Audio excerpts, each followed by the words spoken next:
मस्तक हे पायावरी मस्तक हे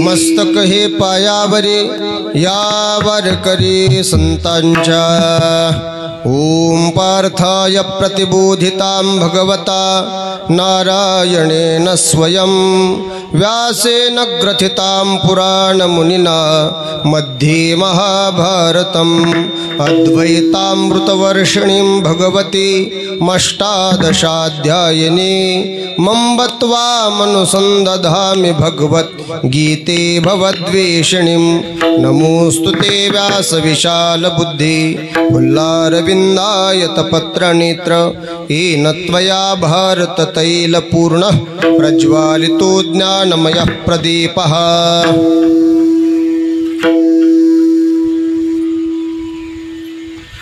काय सांगू आता संतांचे उपकार, काय सांगू आता संतांचे उपकार, मज निरंतर जागविती काय द्यावे त्यासी व्हावे उतराई, ठेवितो हा पायी जीव थोडा।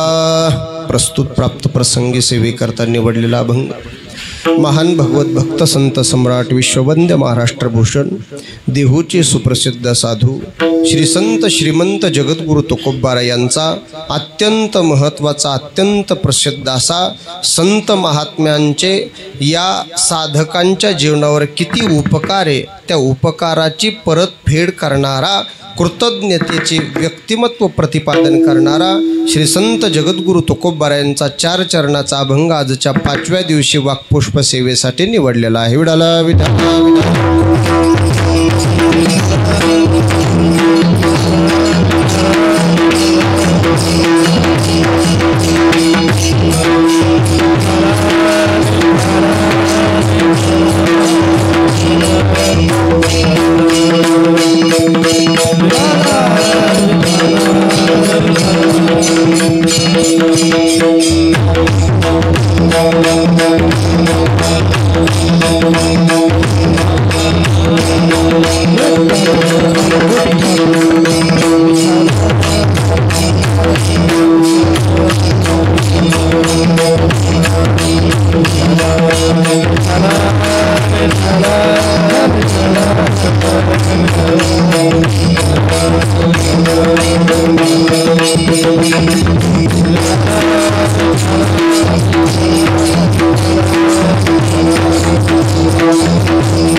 अभंग श्री संत जगद्गुरु तुकोबारा यांचा असून अभंगातील प्रतिपाद्य विषय असा आहे। जगद्गुरु तुकोबारा म्हणतात संत साधू महात्म्यांचे या जगतावर विशेषतः साधकावर इतके उपकार आहे ते उपकार मी माझ्या वाणीने वर्णन करू शकत नाही। म्हणून अनिर्वाचनीय शब्द जगद्गुरु तुकोबाराने अभंगाच्या प्रथम चरणामध्ये प्रतिपादन केला। काय सांगू, आवाज थोडा इको द्यायला, आवाज वाढवा, पुन्हा पुन्हा सांगायचं काम नका पडू देऊ। काय सांगू आता संतांचे उपकार. संतांचे उपकार साधकांच्या जीवनावर या जगावर एवढे त्याचं वर्णन मी माझ्या वाणीने करू शकत नाही, म्हणून अनिर्वचनीय शब्द जगद्गुरु तुकोबारायांनी वापरला. काय सांगू आता संतांचे उपकार. जगद्गुरु तुकोबारायांनी विचारलं, तुकोबाराय तुम्ही म्हणता काय सांगू, पण काय सांगू म्हणून थोडी संपणार विषय. तुम्ही जर आम्हाला सांगितलं संत साधू महात्म्यांचे आमच्यावर काय उपकार आहे तर आम्हाला कळलं नाही तर आम्हाला काय कळणार आहे. नेमकं त्यांनी काय उपकार केले तुमच्या जीवनावरती. जगद्गुरु तुकोबाराय म्हणतात त्यांनी आम्हाला सतत जाग ठेवण्याचा प्रयत्न केला. मज निरंतर जागविती. आम्हाला जाग केलं ते नाही, आम्हाला झोपेतून उठवलं आणि सतत जाग ठेवण्याचं काम केलं.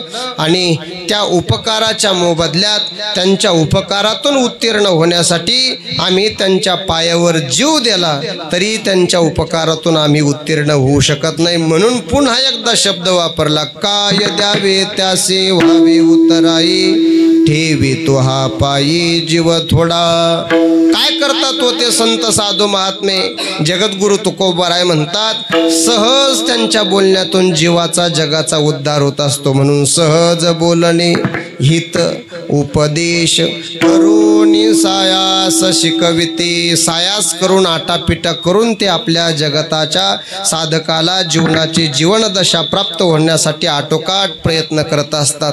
कशा पद्धतीने ते प्रयत्न करतात अतिशय सुंदर प्रकारचं रूपक जगद्गुरु तुकोबारायांनी अभंगाच्या शेवटच्या चरणात दिलंय. जगद्गुरु तुकोबारायांनी एका गायीचा दृष्टांत एका वत्साचा दृष्टांत अभंगाच्या शेवटच्या चरणात दिलाय. जगद्गुरु तुकोबाराय म्हणतात ती गाय रानावनात चरायला जाते, डोंगरावरती चरायला जाते, पण त्या गायीचं सगळं चित्त जर कुठं राहत असेल तर आपल्या गोठ्यामधले बांधलेल्या वासराकडे बछड्याकडे राहत असतं. त्या पद्धतीने साधकाच्या जीवनाची जीवनदशा परिपूर्ण करण्याकरता संत साधू महात्म्यांचं अव्याहत उभं आयुष्य त्या साधकाच्या जीवनासाठी व्यतीत करत असतात. म्हणून शब्द वापरला. तुका म्हणे वत्स धेनू वेचे चित्ती तैसे मज येते सांभाळीत. ज्याप्रमाणे गाय आपल्या वासराला सांभाळते त्या पद्धतीने संत साधू महात्मे आम्हाला सांभाळतात आणि ते आम्हाला सांभाळतात. म्हणून त्यांच्या उपकारातून उत्तीर्ण होण्यासाठी काय द्यावे त्यासे व्हावे उतराई, ठेवी तो हा पायी जीव थोडा. अशा या अर्थाचा श्री संत जगद्गुरु तुकोबारायांचा 4 चरणाचा अभंग झाली आपली कीर्तन सेवा. विठला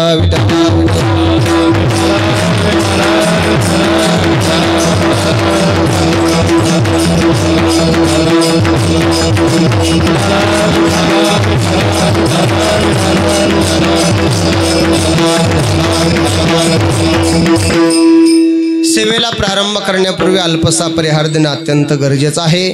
आपल्या या पवित्र पावन श्री क्षेत्र येवला या नगरीमध्ये गेष्णहरी भजनी मंडळाच्या माध्यमातून हा सप्ताह या ठिकाणी संपन्न होतोय. अतिशय आनंदाची बाब आहे. भगवान विष्णू परमात्मा म्हणजेच भगवान श्रीकृष्ण परमात्म्याच्या मुखारविंदातून निघालेली श्रीमद भगवद्गीता आणि त्या श्रीमद भगवद्गीतेलाच अलंकार रूपाने ज्ञानोबारांनी चढवलेली जी ज्ञानेश्वरी, त्या ज्ञानेश्वरीच्या जन्म उत्सवाच्या निमित्तानं हा सप्ताह या ठिकाणी होतोय. म्हणजे ज्ञानेश्वरी जयंती उत्सव या ठिकाणी संपन्न ठिकाणी घडून आला. आता कार्यक्रमाला कोण कोण उपस्थित गुणजन मंडळी याचा वेगळा विषय परिचय करून द्यायची काही गरज नाही. आपल्या गावातले सगळेच वारकरी भजन मंडळ, संगीत विशारद, संगीत अलंकार, भजन सम्राट, मृदंगाचे गोड साथसंगत ज्यांचे आहे असे मृदंग महामेरू आमचे परममित्र श्री ज्ञानेश्वर माऊली तांगडे माऊली महाराज या ठिकाणी आवर्जून उपस्थित आहेत. आणि तुम्ही सर्व श्रोतृवृंद, मायबाप, गुणीजन महाराज मंडळी, बहुसंख्येने उपस्थित असलेल्या माझ्या माता भगिनी, तरुण मित्रमंडळ, बालगोपाळ, सर्वांच्या चरणकमले प्रणिपात नतमस्तक दंडवत करतो. आणि माझे विश्व माऊली ज्ञानोबाराय, माझे जगद्गुरु तुकोबाराय, माझी माऊली मला जशी बुद्धी देईल त्या बुद्धीप्रमाणे अगदी संकल्पित वेळेत सेवा टोपण्याचा प्रयत्न करतो. विठाला विठाला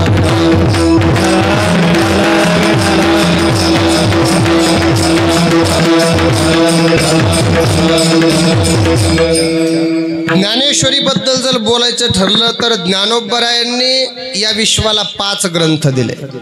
त्या 5 ग्रंथापैकी सगळ्यात पहिला क्रमांक माझ्या माऊलीने लावला तो ज्ञानेश्वरी ग्रंथाचा.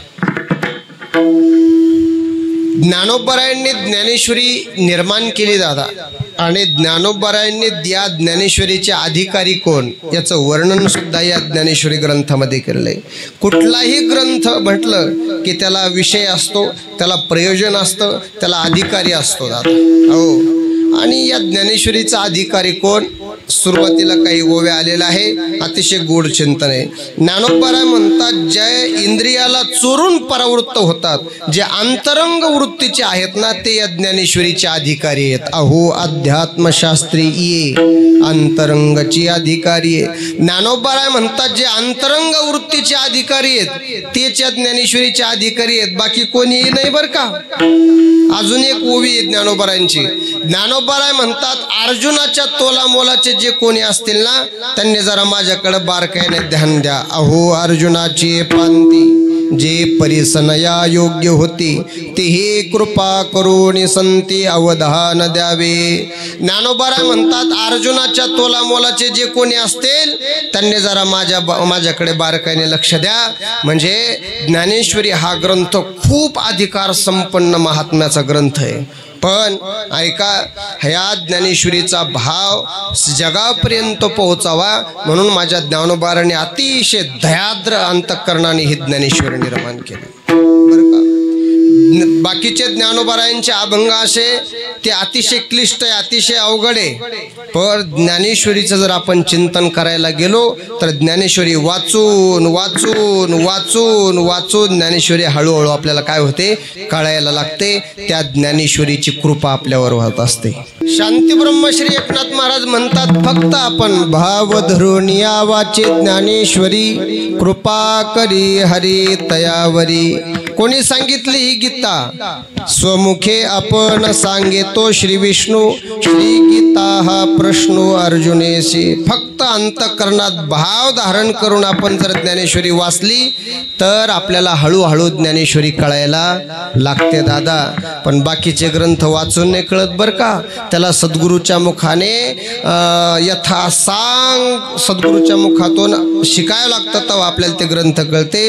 पण ज्ञानेश्वरीचं जर आपण चिंतन केलं, वाचन केलं तर ज्ञानेश्वरीची कृपा, भगवंताची कृपा आपल्यावर होते आणि हळूहळू आपल्याला ज्ञानेश्वरी कळायला लागते दादा. म्हणून एक शब्द आहे पहा मराठीत, वाचाल तर वाचा. वाचन जर केलं तर आपण वाचू, नाही तर आपण कोरोनात. म्हणून भाव धरून या वाचे ज्ञानेश्वरी कृपा करी हरी तयावरी. आपण आळंदीला जातो, आपण आळंदीला गेलो की ज्ञानोबराचं दर्शन घेतो, हैबत बाबाचं दर्शन घेतो. हैबत बाबाचं दर्शन गेले की नाथरायाच्या पिंपळाचं दर्शन घेतो. पलीकडच्या बाजूने गेले की गणरायाचं दर्शन गेलो. मुक्ताबाईचं दर्शन घेतलं की आपण सिद्धेश्वराचं दर्शन घेतो. सिद्धेश्वराचं दर्शन घेऊन मारुतीरायाचं दर्शन घेऊन 4-5 पायऱ्या वर चढून गेलो की तिथं एक झाड आहे. काय म्हणते होत्या झाडाला? नाही ती पुढे अजून. हा आजान वृक्ष, त्या अलीकडे. कोणता वृक्ष आहे तो? आजान वृक्ष. त्या आजान वृक्षाच्या झाडाखाली बरेच लोक बसलेले राहते, आहे का नाही?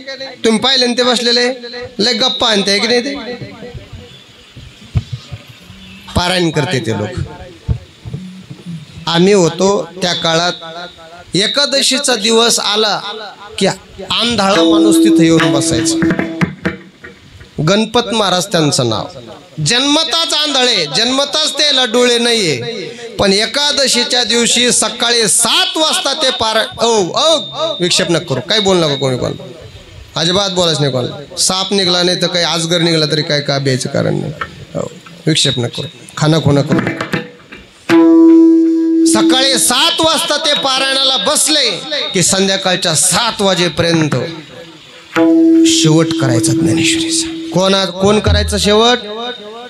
आंधळा माणूस, ज्याला जन्मताच डोळे नाही, आणि तो ज्ञानेश्वरीचा पारायण प्रत्येक एकादशीला आजान वृक्षाखाली येऊन करायचा. मग आंधळ्या माणसाच्या जर ज्ञानेश्वरी पाठ होती आपली व्हायला काय अडचण आहे? आपली होईन पाठ, पण आपल्याला तेवढी काय करावं लागन? भावना धारण करावं लागन. कारण भाव धरून या वाचे ज्ञानेश्वरी कृपा करी हरी तयावरी. माऊलीने त्या आंधळ्यावर कृपा केली आणि माऊलीने त्याच्याकडून ग्रंथराज ज्ञानेश्वरी पाठ करून घेतले. दादा एवढी ताकद आहे ज्ञानेश्वरीची. नाही आपल्याला वाचता आली ज्ञानेश्वरी तर मग आपल्याला कशी पाठ होईल? संत साधू महात्मे म्हणतायत नका का वाचता येणार, नुसती बसायचं आणि कानाने श्रवण करायचं. ही भगवद्गीता ज्या ग्रंथावर टीका केलेली आहे तो ग्रंथ म्हणजे काय आहे? गीता आहे. ग्रंथावर ज्ञानोबाऱ्यांनी टीका केली तो ग्रंथ कसा आहे? संस्कृत आहे. आणि संस्कृत काही जगातल्या सगळ्यात लोकांना कळण असं काही सांगता येत नाही. आता ज्ञानोबारायांनी त्या संस्कृताचंच रूपांतर मराठीत केलं आहे का नाही? ज्ञानेश्वरी कशात आहे? मराठीत आहे का नाही? कारण ज्ञानोबारांच्या ओव्या आहे, माझ्या मराठाचे बोल कौतुके परी अमृता ते पैजा जिंके ऐसे अक्षरे रसिके मिळवीन. ज्ञानोबरायांनी संस्कृत मधल्या असलेला ग्रंथच अगदी तंतोतंत म्हणण्यापेक्षा त्याच्यापेक्षा सरस आणि काकणभर शिल्लक त्याचं रूपांतर केलं. तो ग्रंथ म्हणजे गीतेवर लावलेलं अलंकार आहे. नामदेव महाराजांनी त्याचं अतिशय गोड पद्धतीने वर्णन केले. ज्ञानोबाराय म्हणतात, नामदेवराय म्हणतात गीता अलंकार, गीता अलंकार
वर्णन करताना, ग्रंथाचं वर्णन करताना नामदेवरायांनी केलं गीता अलंकार नाम ज्ञानेश्वरी ब्रह्मानंद लहरी प्रगट केली. माता माऊल्यांनो, आता कोणता महिना सुरू झाला? आता हो सप्टेंबर आहे ना.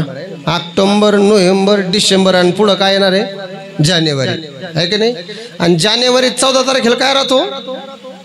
हा, मकर संक्रांती आहे की नाही? आणि मकर संक्रांतीला आपण काय खरेदी करतो? बोला ना.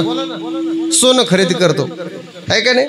सोनं खरेदी करतो म्हणजे एखादी इटकर आणतो का एखादा असा गोळा आणतो का काय आणतो? हा, काय आणतो? कोणी सोनं खरेदी करत असताना त्याचे विटकर आणत नाही, त्याचा गोळा आणत नाही, काय आणत नाही. पण आपण त्या सोन्याच्या माध्यमातून निर्माण झालेले अलंकार काय करतो? विकत घेतो. मला सांगा सोन्यात आणि अलंकारात काय फरक आहे? माता माऊल्यांनो, मला सांगा सोनं आपण आणल्यानंतर आपण अलंकार आणतो. मला सांगा अलंकाराचे भाव जास्त आहे का प्युअर ओरिजिनल सोन्याचे भाव जास्त आहे? प्युअर ओरिजिनलचे भाव कसे? जास्त आहे. मग आपण प्युअर आणायचं सोडून देतो, डागी कोण आणतो? कारण प्युअर ओरिजिनल आहे ते, पण ते गळ्यात घालून कोणी फिरत नाही. पण त्याच्याच माध्यमातून निर्माण झालेलं डागी सोनं त्याचं काय करतो आपण? अलंकार तयार करतो आणि ते आपल्या अंगावर परिधान करतो. मग ते सोनं नाही का? ते सोनंच आहे दादा. आणि ते प्युअर सोनं नाही का? तेही सोनंच आहे, पण ते अंगात कोणी घालत नाही. त्याच्यापासून निर्माण झालेले अलंकार अंगात घातल्याशिवाय राहत नाही. मग ज्ञानोबारायांचा बारकावा किती बारीक आहे पहा. ज्ञानोबाराय म्हणतात गीता रूपी सोन्याचाच ज्ञानोबारायांनी काय केलं, ज्ञानेश्वरीच्या माध्यमातून अलंकार तयार केले आणि तिला काय केलं, मढवलं. बरोबर आहे का नाही. पण हा दृष्टांत सुद्धा ज्ञानोबारायांना जरा कमी वाटला. माता मावल्यांनो असं होतं का नाही बरं. एखाद्या वेळेस आपल्याकडं सोनं भरपूर असतं, पण आपण सोनं का 12 महिने 24 तास अंगावरच घालून फिरतो का, नाही. कधी कधी आपण सोनं काढून ठेवतो, बिगर सोन्याचं सुद्धा आपण राहतो. मग आपल्याला सोन्यामुळं शोभा आहे का आपल्यामुळं सोन्याला शोभा आहे बरं, खरं सांगा. जागी झोपल्या तुम्ही. सोन्यामुळं आपल्याला शोभा आहे का आपल्यामुळं सोन्याला शोभा आहे. आपल्यामुळं सोन्याला शोभा आहे. आपल्यामुळं सोन्याला काय आहे, आपल्यामुळं सोन्याला काय आहे, शोभा आहे का नाही. आणि आपण घातलंच नाहीत मग आपल्याला काही शोभा नाही का. तसं नाही. ईर एरा शोभे म्हणजे आपल्यामुळं सोन्याला शोभा आहे, सोन्यामुळं आपल्याला काय आहे, शोभा आहे. बरोबर आहे का नाही. तसंच हे दादा. गीता आणि ज्ञानेश्वरी हे दोन वेगळे ग्रंथ नाही दादा. सोनं प्युअर ओरिजिनल 24 कॅरेटचं ज्या पद्धतीचं आहे त्याच पद्धतीची ज्ञानेश्वरी आहे. हे दोन्ही वेगळे नाही, ही एकमेकाची एकमेकाला काय आहे, शोभा आहे. आता लक्षात आलं का. पण हा दृष्टांत ज्ञानोबारायांना कमी वाटला, कारण ज्ञानोबाराय म्हणतात एखाद्या वेळेस सोन्याचे बिगर आपलं शरीर राहू शकतं आणि शरीरा बिगर सोनं सुद्धा राहू शकतं, पण गीता बिगर ज्ञानेश्वरी आणि ज्ञानेश्वरी शिवाय गीता हे राहू शकत नाही. म्हणून शब्द वापरले, ब्रह्मानंद लहरी प्रगट केली. मला तुम्ही सांगा लहर कशावर निर्माण होती बरं. जागी झोपले. लहरी येतात. लहरी म्हणजे माणसाच्या लहरीने सांगू राहिले बरं मी. आपण लय लहरी आहे होय गुरुजी. पोरा लहर आली की पोरं काही शाळेत येत, ती लहर नाही बरं का. पाण्यावर निर्माण होणाऱ्या जी लाट असते त्या लाटेला सुद्धा काय म्हणतात, हे का नाही, लहर म्हणते. तुम्ही जगन्नाथपुरीला गेले, सगळ्यात जास्त खवळलेला समुद्र म्हणजे जगन्नाथपुरीला. खूप मोठमोठ्या लाटा येत्या. असं झालं का कधी लाट पाण्याला सोडूनच निर्माण झाली बापा, होता असं कधी नाही दादा. ज्याप्रमाणे लहर, ज्याप्रमाणे लाट आणि पाणी, पाणी आणि लाट हे एकमेकाला कधीच सोडून राहू शकत नाही, त्या पद्धतीने नामदेवराय म्हणतात ज्ञानोबारायांची ज्ञानेश्वरी आणि भगवान परमात्म्याच्या मुखातून निघालेली भगवद्गीता हे दोन्ही दोन नाही, हे दोन्ही काय एकच आहे. म्हणजे गीता रूपी समुद्रावर निर्माण झालेली ब्रह्मानंदाचे लहर जर कोणती असेल तर ते माझे ज्ञानोबारायांचे ज्ञानेश्वरी. म्हणून शांतीब्रह्म श्री एकनाथ महाराजांनी याचं वर्णन करताना केलंय, हे साधी सुधी दीपिका नाही, हे ब्रह्म सायुज्य दीपिका. काय गोड शब्द आहे शांतीब्रह्म श्री एकनाथ महाराजांचे. शांतीब्रह्म श्री एकनाथ महाराज म्हणतात, ब्रह्म सायुज्य दीपिका वर्णियेली गीतेची टीका, विठोबाचा प्राण सखा ज्ञानोबा माझ्या ज्ञानोबारायांनी हा जो ग्रंथ निर्माण केला, हा ग्रंथ म्हणजे ब्रह्म सायुज्य दीपिका आहे. जीवाचा आणि ब्रह्माचं ऐक्य निर्माण करणारा ज्ञानेश्वरी सारखा अलौकिक ग्रंथ माझ्या ज्ञानोबारायांनी निर्माण केला या जगताच्या उद्धारासाठी. अजून बारकाईने ऐका. भगवान परमात्म्याचा अवतार होतो आणि भगवान परमात्म्याच्या नंतर संत साधू महात्म्यांचा अवतार होतो. मी काय बोलतो जरा बारकाईने ध्यानात ठेवा. देव अवताराला येतात, या मृत्यू लोकामध्ये अवतार घेतात आणि देव इथं आल्यानंतर दोन कार्य करतात. एक परित्राणाय साधूनां विनाशाय च दुष्कृतां धर्म संस्थापनार्थाय संभवामी युगे युगे. म्हणजे संत सज्जनांचं रक्षण करतात, दुर्जनांचा नायनाट करतात आणि धर्माची संस्थापना करतात आणि भगवान परमात्मा निघून जातात. बरोबर आहे. आता देव इथं आल्यानंतर अशा प्रकारचं कार्य करतात आणि त्याच्यानंतर पुन्हा संत साधू महात्मे अवताराला येतात. आता मला सांगा, देव अवताराला आल्यानंतर संत साधू महात्म्याला काय गरज आहे अवताराला यायची? काय गरज आहे? आता देव जर धर्मासाठी अवताराला येत असेल तर संत साधू महात्मे कशासाठी येतात? धर्मासाठीच येतात ना. देवही जर धर्मासाठी येत असेल आणि संत साधू महात्मेही जर धर्मासाठी येत असेल तर दोघांच्या अवतार कार्यामध्ये काय फरक आहे? तर फरक जरा बारकाईने ध्यानात घ्या. देव अवताराला येतात आणि इथं आल्यानंतर धर्माची संस्थापना करण्याकरता आपल्या मुखातून निघालेलं तत्वज्ञान माझ्या भगवान श्रीकृष्ण परमात्माने कुरुक्षेत्रावर सगळ्या 18 अक्षयणी सैन्याला सांगितलं का एकट्या अर्जुनाला सांगितलं? सगळ्याला सांगायला काय झालं, त्याला काऊन नाही सांगितलं? कारण देव एकट्यासाठी अवताराला येत असतो, देव सगळ्यासाठी अवताराला येत नाही. म्हणून माझ्या भगवान परमात्म्याने जी श्रीमद भगवद्गीता अर्जुनाला एकट्याला सांगितली तेच तत्वज्ञान माझ्या भगवान परमात्म्याने विचार केला, अरे आपण एकच गीता एका अर्जुनाला सांगितली, पण हेच तत्वज्ञान जर आपल्याला सगळ्या जगाला जर सांगायचं असेल तर आपल्याला देव म्हणून या मृत्यूलोकावर जाता येणार नाही. आपल्याला वेगळा अवतार धारण करावा लागेल. आपल्याला माणसाच्या वेशात पण संतांच्या रूपाने अवताराला जावं लागेल. आणि मग देव जर एकट्यासाठी अवताराला येत असेल तर संत साधू महात्मे एकट्यासाठी कधीच अवताराला येत नाही. नाहीतर त्यांनी त्यांच्या अवतार कार्यामध्ये त्याला सांगता आलं असतं, देहूच्या कल्याणा, पुण्याच्या कल्याणा, हवेली तालुक्याच्या कल्याणा. पण त्यांनी असा कोणता शब्द वापरला नाही, त्यांनी व्यापक शब्द वापरला, जगाच्या कल्याणा, संतांच्या विभूती, देह कष्टविती परोपकारे. सगळ्या जगासाठी संत साधू महात्मे येत असतात. मग आपल्या वारकरी संप्रदायाची परंपरेचं जर आपण चिंतन केलं तर आपली वारकरी संप्रदायाची परंपरा आपण रोज वर्णन करतो. आदिनाथ गुरु सकळ सिद्धांचा मच्छिंद्रतयाचा मुख्य शिष्य, मच्छिंद्राने बोध गोरक्षासी केला, गोरक्ष वळला गहिनी प्रती. अशी गुरु परंपरा म्हणजे एक गुरु एक शिष्य, एक गुरु एक शिष्य असंच चालत होतं. पण गहिनीनाथांनी प्रसाद अनुग्रह केला निवृत्तीनाथावर आणि निवृत्तीनाथाने अनुग्रह केला माझ्या ज्ञानोबारायांवर आणि ज्ञानोबारायांनी अनुग्रह केला ज्ञानदेवासार.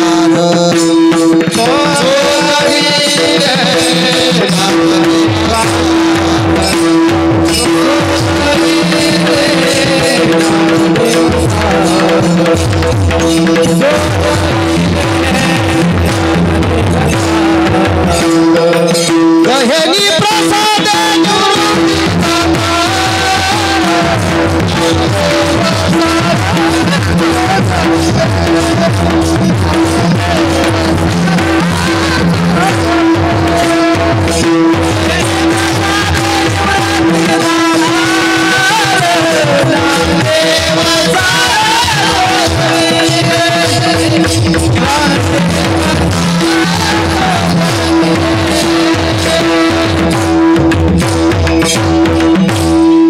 सोपं आहे तरी जमतं आपल्याला.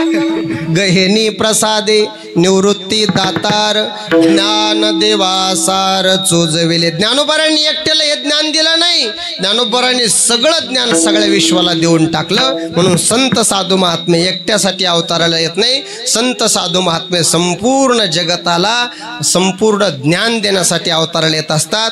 भगवद्गीतेचं तत्वज्ञान भगवान परमात्म्याने अर्जुनाला जेवढं सांगितलं त्याच्यापेक्षा काकणभर सरस ज्ञान माझ्या ज्ञानोबारांनी या सकळ जनाला ज्ञानेश्वरीच्या माध्यमातून दिलं. दादा माझ्या भगवान परमात्म्याने भागवत धर्माचं संपूर्ण ज्ञान एकट्या उद्धवाला दिलं.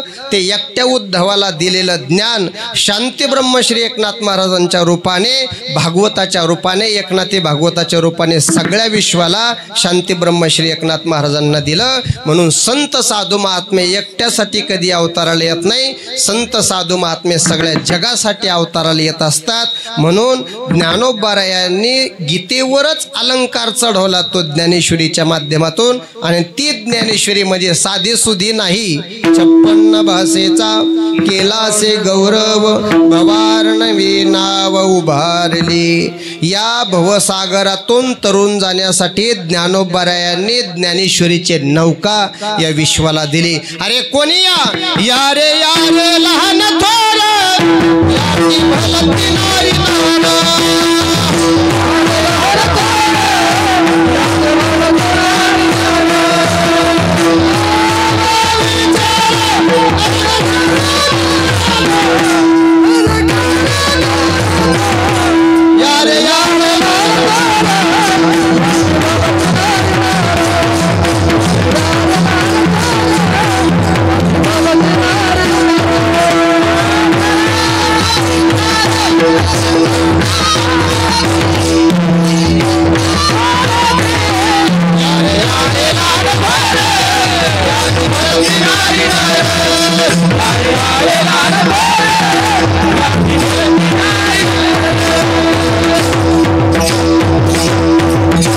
सकळासी येथे आहे अधिकार, हो सगळ्यांनी या आणि ज्ञानेश्वरीचं पारायण करा आणि जीवनाची एरझार संपून जा.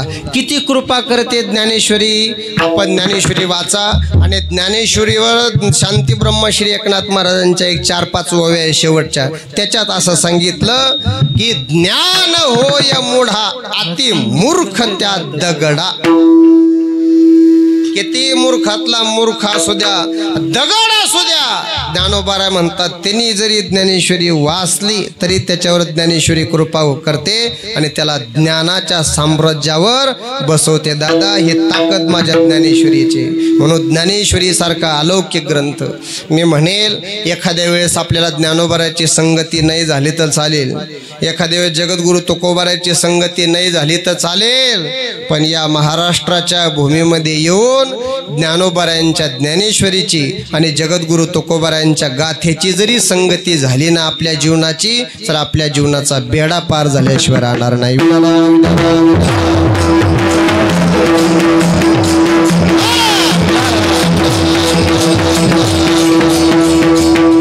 बस ज्ञानोबाराय म्हणतात भवार नवी नाव उभारली. बस आपल्या जीवनाला या भवसागरातून तारून न्यायचं असन तर फक्त ज्ञानेश्वरी वाचायची. जनाबाईचा अभंग आहे. जनाबाई म्हणते वाचेल जो कोणी जनी त्यासे लोटांगणी. संत साधू महात्मे आपल्या पायाला लागायला तयार आहे आणि आपल्याला ज्ञानेश्वरी वाचा म्हणायला तयार आहे दादा. पण एवढं मोठं गाव ज्ञानेश्वरीचा उत्सव साजरा करते, 21च माणसं पारायणाला आणि मधुकरी खायला किती 200. अगं बाबू, आमचे गुरुजी एक नेहमी म्हणत असते जेवायला 60, कीर्तनाला 8 आणि पडली कीर्तनाला गाठ नाही तर चला 8.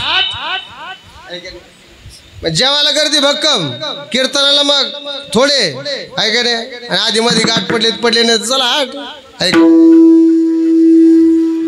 भाग्य आहे आपलं. आपण ज्ञानोबारायांच्या नंतर जन्माला आलो, तुकोबारायच्या नंतर जन्माला आलो. काय भाग्यवान असो. मला तर वाटतं ज्ञानोबारायचं तुकोबारायचं एवढं भाग्य नाही, आपलं एवढं भाग्य आहे. त्याला काय वाचायला होतं, ज्ञानेश्वरी होती वाचायला का गाथा वाचा, त्यांनी निर्माण केली. पण आज आपलं भाग्य आहे, ज्ञानेश्वरीचं जर चिंतन केलं तर आपल्या जीवनाचा काय होतो, उद्धार होतो. नामदेव महाराज म्हणतात जीवनात एक तरी ओवी अनुभवायला पाहिजे, आपल्या जीवनाचा बेडा पारा झाल्याशिवाय राहणार.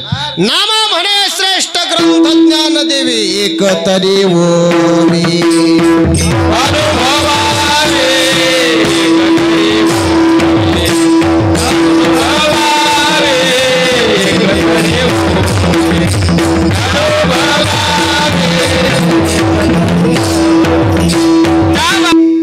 ज्ञानोबाराय म्हणतात एक तरी ओवी अनुभवावी. एखादी तरी ओवी. ज्ञानोबारांची एक ओवी म्हणजे जीवनाचा उद्धार करणारी ओवी आहे दादा. नाही आपल्याला सगळ्या वाचता आला, कमीत कमी 1, कमीत कमी 2, कमीत कमी एखादं पान आहे का नाही.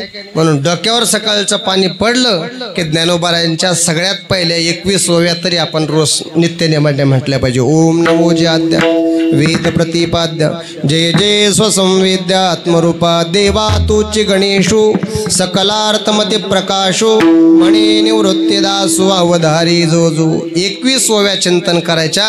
आपल्या ज्ञानेश्वरीचं पारायण केल्याचं पुण्य पदरात आपल्या पडतं दादा.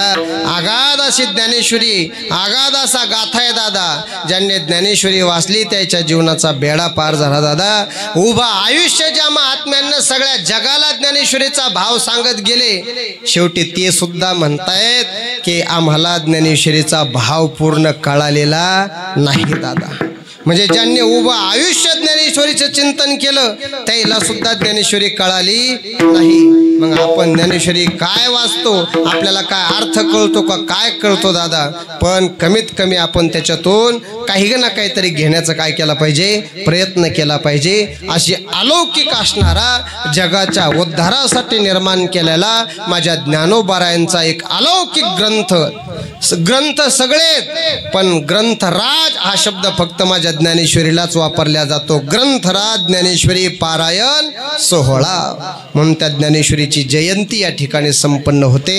आणि त्या जयंती उत्सवाच्या निमित्तानं आज काय तिथी आहे, तिथी काय चतुर्थी आहे का नाही, पंचमी आणि षष्ठीला ज्ञानोबारायांची जयंती, ज्ञानेश्वरी जयंती आहे का नाही, षष्ठीच्या दिवशी.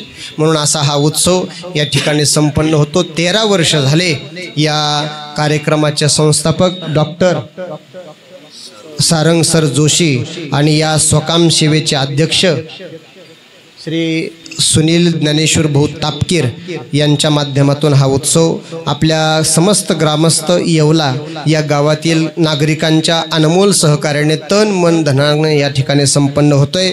आणि त्या ज्ञानेश्वरी जयंतीच्या उत्सवात माझ्या वाट्याला आलेली ही वाक्पुष्प सेवा 5वा दिवस, 7व्या दिवशी आपल्या सप्ताहाचा सांगता आहे का नाही. आणि म्हणून जगद्गुरु तुकोबारायांचा अतिशय गोड अभंग सेवेकरता घेतलाय. जगद्गुरु तुकोबाराय या अभंगाच्या माध्यमातून संत साधू महात्म्यांचे जगतावर विशेषतः साधकावर अनंत प्रकारचे उपकार आहे, त्या उपकारातून उत्तीर्ण होण्यासाठी जी कृतज्ञता व्यक्त केल्या जाते त्याला म्हणतात कृतज्ञता. कृतज्ञता व्यक्त करणारा हा अभंग आहे. 2 शब्द आहे बरं का, एक हे कृतज्ञ आणि एक हे कृतज्ञ. कृतज्ञ कोणाला म्हणतात आणि कृतज्ञ कोणाला म्हणतात जरा बारकाईने ध्यानात घ्या. आपल्यावर ज्यांचे उपकार आहे त्यांचं स्मरण ठेवणं याला म्हणतात कृतज्ञ, आणि आपल्यावर ज्यांचे उपकार आहे त्यांचे उपकार विसरून जाणं याला म्हणतात कृतज्ञ. केलेल्या उपकाराची जाणीव ठेवणं याच्यातून पुण्य प्राप्त होतं, आणि केलेल्या उपकाराचं विस्मरण होणं याच्यातून पापाची निर्मिती होते. आणि जगात एक गोष्ट ध्यानात घ्या, आपल्यावर ज्यांनी उपकार केले त्यांचे उपकार जर आपण विसरत असेल आणि आपण जर कृतज्ञ होत असेल तर कृतज्ञ माणसाच्या जीवनात जे पातक तयार होतं ते पातक जगात कोणत्याच प्रायश्चित्ताने धुतल्या जात नाही. महाभारत असं म्हणतंय कृतज्ञ नास्ती निष्कृतीही. कृतज्ञ माणसाचं मांस राक्षस सुद्धा खात नाही, इतकं कृतज्ञ माणूस ही तुच्छ लेखलेला आहे. महाभारतामध्ये एक अतिशय गोड कथा आली, जर बारकाईने ऐका. एक गौतम नावाचे एक ब्राह्मण होते. जुन्या काळामध्ये दळणवळणाची काही व्यवस्था नव्हती. मग जुन्या काळामध्ये जर इकडून तिकडं जर जायचं असेल तर प्रवासासाठी पायी प्रवास करायला लागायचा. जंगलातून झाडाझुडपातून जावं लागायचं आणि असा दर मजल प्रवास करायला लागायचा. हा गौतम नावाचा ब्राह्मण आपली जीवनयात्रा करत असताना एका जंगलातून जात होता. दिवसभर त्याने प्रवास केला. दुपारचे 2-2:30चा टाईम झाला. त्याला असं वाटलं आपण जरा थकलोय, आपण या घनदाट वृक्षाखाली काहीतरी आराम करावा. म्हणून तो गौतम नावाचा ब्राह्मण त्या झाडाखाली झोपला बरं का. झोपल्यानंतर त्या फांदीच्या अधूनमधून काही फटीतून ऊन येत होतं. तो ज्या झाडाखाली झोपला त्या झाडावर एक पक्षी राहत होता आणि त्या पक्ष्याचं नाव होतं राजहंस पक्षी. अतिशय खूप छान, अतिशय चांगला पक्षी होता. माणसापेक्षा कितीतरी गुण त्याच्या शिल्लक होते. आपल्या झाडाखाली एक माणूस आलाय म्हणजे आज आपल्याकडं अतिथी आला आणि अतिथीची सेवा करणं हे आपलं आद्य कर्तव्य आहे. हे त्या राजहंसाच्या पक्षाच्या कृतीतून आपल्याला लक्षात येतं. त्या झाडाच्या फटीतून उन्हाचे किरण त्या खाली झोपलेल्या गौतमाच्या डोळ्यावर पडायला लागले आणि त्याची झोप अशी चावळायला लागली, त्याची झोप मोडायला लागली. हे त्या राजहंसाने पक्षाने बघितलं आणि ज्या फटीतून सूर्यप्रकाश येतोय त्याने त्या ठिकाणी असे पंख पसरले आणि निवांत त्या झाडावर बसला. सावलीमुळं त्याला झोप लागली गौतम ब्राह्मणाला आणि निवांत तो झोपला. आणि निवांत थकल्यामुळं झोप लागल्यामुळं 4, 5, 6 वाजले, त्याला काही जाग आले नाही. 5:30, 6 वाजता त्याला जाग आली आणि त्याला वाटलं आता आपण पुढचा प्रवास केला पाहिजे. म्हणून ते झाडाखालून उठलं आणि आता निघणार. तेवढ्याच वरच्या राजहंस पक्षाने पाहिलं आणि ते खाली आलं आणि त्याला म्हणे रामकृष्ण हरी. ते म्हणे रामकृष्ण हरी. कुठं चालले, कुठून आलात, किती दिवसाचा प्रवास आहे, सगळी चौकशी केली. ते म्हणे आता मी पुढच्या गावाला मुक्कामाला चाललोय. त्या राजहंसाने सांगितलं, हे बघा गौतमा, इथून बऱ्याच अंतरावर तुला गाव लागणार नाही. यदा कदाचित या जंगलातून जाताना हिंस्र पक्षी तुझ्यावर आक्रमण करतील आणि तुझा एखाद्या वेळेस घात होईल. तू या अरण्यातून आता तू जाऊ नको. हे वृक्ष माझं घर आहे. आज तू माझ्या घरी मुक्कामाला थांब. मी तुझी जेवणाची व्यवस्था करतो, सगळी झोपण्याची व्यवस्था करतो, तू काही काळजी करू नको. असं कोण म्हणाला? एक पक्षी म्हणाला. हे जरा ध्यानात ठेवा. हो. आणि मग त्या राजहंसाने काय केलं, असे सुंदर सुंदर फळं तोडून आणले, त्याला खायला दिले. त्याला म्हणे, बाबा तू माझ्या पाठीमागं चल, इथून काही अंतरावर एक सरोवर आहे, त्या सरोवराचं पाणी पी. त्या राजहंसानं त्या गौतमाला त्या सरोवराजवळ नेलं, थंडगार शीतल पाणी पाजू घातलं. त्याला सांगितलं, इथून रात्री तुला जर पाणी प्यायचं असेल तरी तर आपल्याकडे काही भांड्याची व्यवस्था नाही. जुन्या काळात पाणी प्यायचं असन, साठवायचं असन तर पानाचं भांडं केलं जायचं आणि त्या पानाच्या भांड्यात पाणी साठवल्या जातं. मग त्याला सांगितलं, असं असं मोठ्या झाडाचं पान घे, त्याच्यात पाणी घे, एखाद्या वेळेस रात्री तुला काम पडेल पाणी पिण्यासाठी. त्या पद्धतीने त्याने ते पाणी घेतलं, उशाला ठेवलं. त्या राजहंसानं कवळे कवळे पानं तोडले आणि त्याला झोपायची चटाई तयार केली. रात्रीच्या टाईमला ते सुंदर फळं खाल्ले, थंडगार पाणी पिलं. फळं खाल्ल्यामुळं त्या ब्राह्मणाला दिवसभराच्या थकवानं संध्याकाळी पुन्हा काय लागली, झोप लागली. रात्रभर तो झोपला. सकाळी मोठ्या पहाटे उठला. आता पुढच्या प्रवासाला निघायचं. तेवढ्यात राजहंस पुन्हा आपल्या घरट्यातून खाली उतरला आणि त्याला म्हणे, शुभ प्रभात, नमस्कार, रामकृष्ण हरी, राम राम. ते म्हणे, राम राम. आता चालले का? ते म्हणे, आता दिवस उगला, मी आता जातो. ते म्हणे, असं जाऊ नका, मी तुमच्याबरोबर शिदुरीची व्यवस्था करतो, तुम्हाला प्रवासात कामी येईल. तो राजहंस पुन्हा त्याला खाण्यासाठी प्रवासात लागणारे फळं आणण्यासाठी गेला. त्याने फळं तोडायला सुरुवात केली. पण या गौतमाच्या डोक्यात विचार आला, अरे कालपासून मी याच्या घरी राहिलो, काय व्यवस्था केली, चांगले चांगले फळं दिले, पाण्याची व्यवस्था केली. आता मला इथून निघायचंय तर माझ्या दिवसभराच्या प्रवासाच्या फळाची सुद्धा व्यवस्था करायला लागला.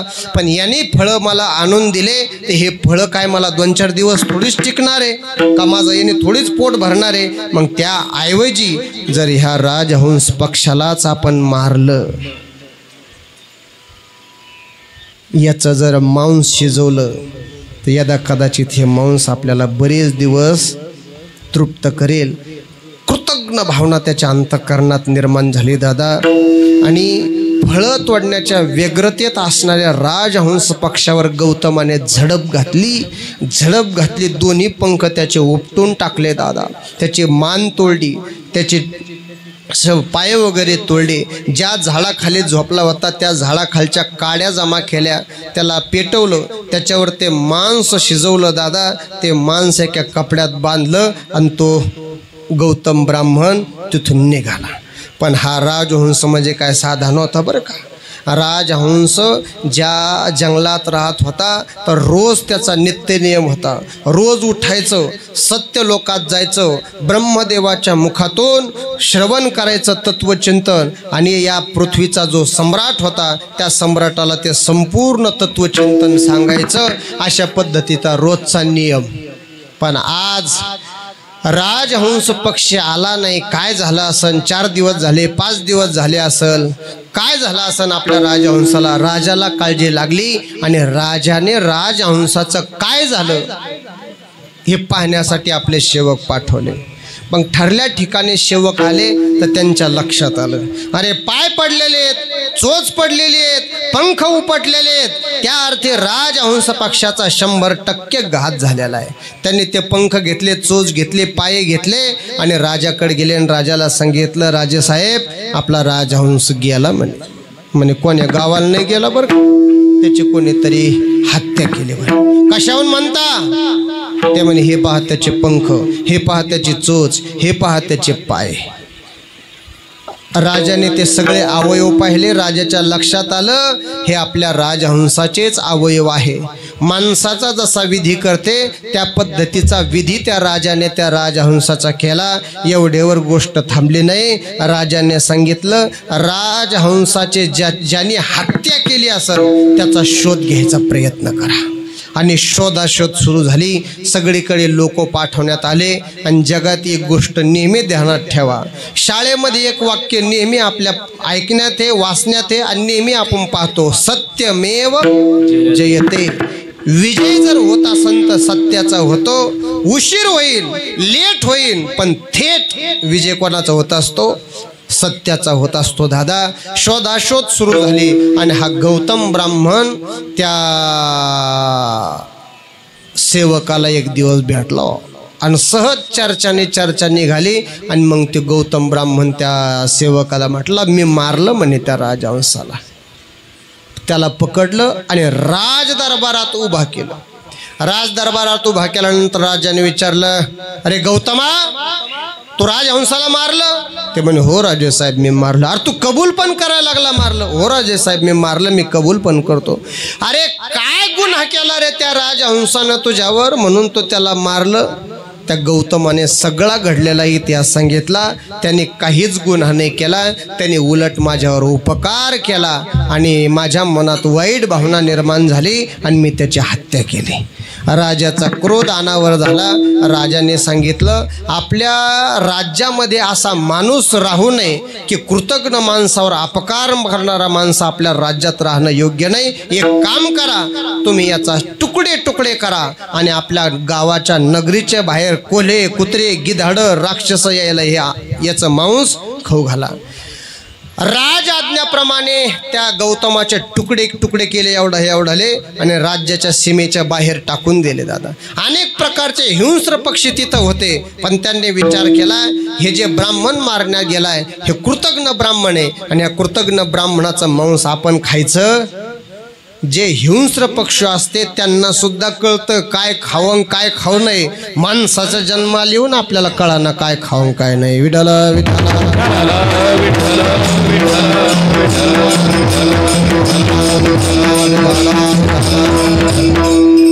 नुसते तोंड वासून ते हिंस्र पशु तिथं उभा आहे दादा, पण खायला तयार नाही. 7-8 दिवस झाले त्या कुजलेल्या मांसातून वास येऊ लागला, दुर्गंधी पसरली. राजाने विचारलं, अरे कशाचा वास सुटलाय? म्हणे 8 दिवसापूर्वी ज्या गौतम ब्राह्मणाचे तुकडे केले त्या गौतमाच्या ब्राह्मणाच्या शरीराचा वास सुटलाय. म्हणे कोल्या, कुत्र्या, गिधाडांना खाऊन नाही घातलं का? ते म्हणे ते नुसते वास घेतात त्याचं, पण ते खायला तयार नाही. एक काम करा, आपल्या जंगलात नरभक्षक असे काही राक्षस आहेत, त्या राक्षसांना बोलवा आणि ते मांस त्यांना खायला लावा. सैनिक गेले दादा, राक्षसांना बोलवलं आणि राक्षसांना सांगितलं हे मांस खाऊन टाका. राक्षस आले दादा आणि त्यांनी तिथलं दृश्य पाहिलं. हिंस्र पशु आहे, मांस खाणारे पशु आहे इथं, पण ते पशु त्या अन्नाचा नुसता वास घेतात आणि बाजूला बसतायत. अरे ज्या अर्थी हे हिंस्र पशु ह्या मांस खात नाही, त्या अर्थी हे मांस नक्की एखाद्या कृतज्ञ माणसाचा असलं पाहिजे, म्हणून हे ग्रहण करत नाही. मग आपण राक्षस असलो तर काय हरकत आहे, आपण सुद्धा ते मांस खाणार नाही. त्या नरभक्षक राक्षसाने सांगितलं, जा आणि राजाला जाऊन सांगा, आम्ही राक्षस असलो तरी कृतज्ञ माणसाचं मांस आम्ही सेवन करणार नाही. म्हणून आपल्यावर ज्यांनी उपकार केले त्यांचं कधी आपण विस्मरण होऊ देऊ नये आणि आपल्या जीवनातला कृतज्ञपणा जगासमोर मांडू नये. विठ्ठल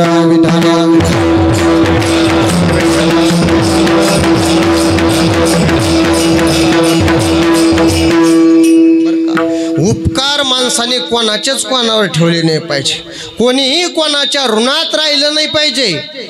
हो, आपल्याकडं जर कोणाचे 5 रुपये असेल तर त्याचे त्याला नेऊन दिले पाहिजे. 5 रुपये सुद्धा कोणी कोणाचे बुडू नाही. त्यांनी आपल्या संकटात मदत केली, आपण त्याला त्याच्या संकटात मदत करणं अत्यंत गरजेचे आहे. आता अलीकडचे काही लोक तर नाव्याचेच पैसे बुडीते बापा. नावी कोणाला म्हणते माहिती आहे तुम्हाला? आईपेक्षा तोंडावून जास्त जे हात जो फिरतो त्याला म्हणते नावी. खरं सांगा, कोण हात फिरत आपल्यावर सगळ्यात जास्त? नावीच फिरतो का नाही? हो, म्हणून पैसे बुडेल नाही पाहिजे. ऋण, वैर, हत्या आणि हे न सुटे काही केल्या हे कधीच दादा सुटत नाही, आपल्याला फेडावंच लागतं. दुसऱ्याचे उपकार आपल्यावर आहे ना, आपण त्याच्या उपकारातून उतराय झालं पाहिजे. या हिंदवी स्वराज्याच्या संस्थापक राजाधिराज महाराज छत्रपती शिवाजी महाराज एकदा सातारा सांगली परिसरात गेले. सोबत तान्हाजी आहे आणि रस्त्याने प्रवास करता करता शिवाजी महाराज तान्हाजीला म्हटले, तान्हा काय राज, मला तहान लागली रे राज, आत्ता जातो आणि पाणी घेऊन येतो. छत्रपती शिवाजी महाराज तानाजीला म्हटले, ताना मला तहान लागली, मी पाणी प्यायला जाणार, कारण मी राजा आहे आणि राजा हा प्रजेच्या दरवाजात गेला पाहिजे, तेव्हा प्रजेचे काय हाल आहे हे राजाला कळन. आता राजा जर 65व्या मजल्यात राहायला लागला, प्रजेचे हाल काय ढेकळ कळायचे त्याला. राजा प्रजेच्या दरवाजात गेला पाहिजे, प्रजेत राहायला पाहिजे, तेव्हा प्रजेचे हाल राजाला कळन. एक सुंदर घर होतं दादा.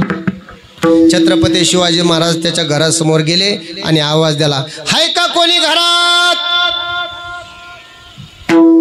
माणूस नाही आला, पण एक माऊली घरातून आली. काय रे बापा, काय पाहिजे तुला? आई, तहान लागली मला, पाणी पाहिजे. बैस बाळा या वाट्यावर, मी तुला पाणी आणते. आई घरात गेली, एक तांब्या भरून घेतला. पण जुन्या काळातल्या माता माऊली खरंच लय चांगल्या होत्या. माणसाने जर पाणी मागितलं तर जुन्या काळातल्या माता पाणीच नव्हत्या देत. त्या माऊलीने सुद्धा एक ताट घेतलं, बाजरीची भाकर घेतली, त्याच्यावर ठेसा टाकला, एक खाराची फोड घेतली, एक कांदा घेतला, बुक्कीने फोडीला आणि कांद्याची फोड त्याच्यावर ठेवली आणि एक ताट आणि तांब्याचा लोटा घेतला आणि वाट्यावर बसलेल्या छत्रपती शिवाजी महाराजांजवळ आली आणि शिवाजी महाराज म्हणते, हे घ्या, नुसतं पाणी नका पिऊ, अगोदर ही भाकर खा आणि नंतर वरून पाणी प्या. माझ्या छत्रपती शिवाजी राजांच्या डोळ्यात खळकन पाणी आलं आणि राजे म्हणते, काय प्रजा आहे बाप्पा माझी. अरे तांब्याभर पाणी मागितलं तर माझी प्रजा भाकर देते आणि ह्या असल्या प्रजेला हे औरंगजेब छळतो, सोडणार नाही याला, यांच्या ताब्यातून यायला सोडवल्याशिवाय राहणार नाही. राजाने ते भाकर खाल्ली, ते ठेचा खाल्ला, लोणचं खाल्लं, ते कांदा खाल्ला, हात धुतला, पाणी पिलं आणि राजाने सांगितलं, आई साहेब घरात कोणी करता पुरुष आहे का? ते म्हणे, काय करायचं राजे? काही नाही, मी तुम्हाला पाणी मागितलं तर तुम्ही मला भाकर दिली, मी तुमची भाकर खाल्ली, मी आज तुमचा कृतज्ञ झालो, मी तुमच्या आज उपकारात दबून गेलो, मला कोणाच्याही उपकारात राहायचं नाही, मी कोणाचेही उपकार मी माझ्या जीवनात ठेवणार नाही. तुमच्या घरात कोणी करता पुरुष आहे का? ते म्हणे, आहे की, बसा. मग ती माऊली मागं गेली, आपल्या मालकानं तिने बोलून आलं आणि तो मालक छत्रपती शिवाजी राजांजवळ आला आणि म्हणे, काय म्हणता राज? शिवाजी महाराज म्हणे, अरे मी पाणी मागितलं तर तुमच्या सौभाग्यवतीने मला भाकर दिली, माझ्यावर उपकार झाले तुमचे आणि तुमच्या उपकारातून मला काय व्हायचंय? उतराई व्हायचंय. मी कोणाचे उपकार मी माझ्या जीवनात ठेवणार नाही. मग छत्रपती शिवाजी महाराजांना त्या माणसाला ते गावच दान केलं. आजही त्या सातारा सांगलीमध्ये जाऊन पहा, त्या गावाला चुनेवाडी हे नाव आहे. हो, म्हणून माणसाने कधीही कोणाच्या ऋणात राहू नये, कोणाच्या उपकारात दबून राहू नये. केलेल्या उपकाराची जो जाणीव ठेवतो त्याला म्हणतात कृतज्ञ.